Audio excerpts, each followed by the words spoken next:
Our thanks to Lester Holt for that report. Meanwhile, it was also a crucial day for Donald Trump's New York fraud trial, a trial that poses a lethal threat to his business, because this was the day that the spotlight shifted to the real money behind his fortune. Former Deutsche Bank executive Rosemarie Vorabelek, who we have never seen, we have never heard from, was on the witness stand testifying about how she arranged hundreds of millions of dollars in loans for Trump starting back in 2011. This was when Deutsche Bank was basically the only financial institution that would do business with him. Hey, yo, comment. Major real estate moves in Florida, Chicago, DC, and There's one person here. Can you comment? Accuses Donald Trump of inflating his net worth to get those loans at more favorable rates than he should have. But the relationship between DB and Donald Trump goes back decades. Here's our one reporter who knows Trump. Bro, he left.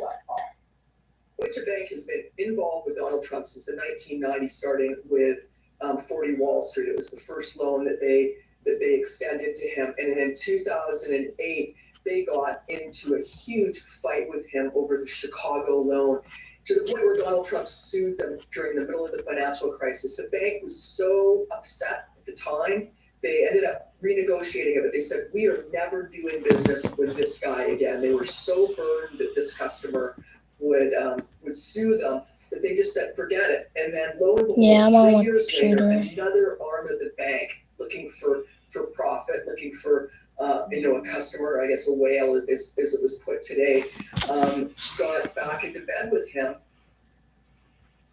That whale comment refers to an email Vorabelek wrote to her Deutsche Bank colleagues back in November of 2011, when she was trying to win his business. As she put it back then, quote, "We're whale hunting," meaning the hunt was on for high net worth clients. With that, let's get smarter with our lead off panel, who's got a great one. Lisa Rubin, who was in the courthouse today, our MSNBC legal analyst, Kara Lenning, Pulitzer Prize-winning investigative reporter for the Washington Post, and David Enrich, business investigations editor for the New York Times. But that is not the only reason he is here. He is the author of Dark Towers, Deutsche Bank, Donald Trump, and an epic trail of destruction. David, there is no one better to talk about this with than you.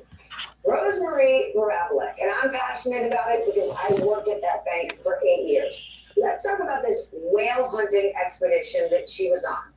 It is true. Private wealth And if you're wondering what this is, it's because I have an ear infection. But once they find them, there are rules and regulations around serious due diligence to find out if these whales were just a bunch of blubber or there was real meat and business to do.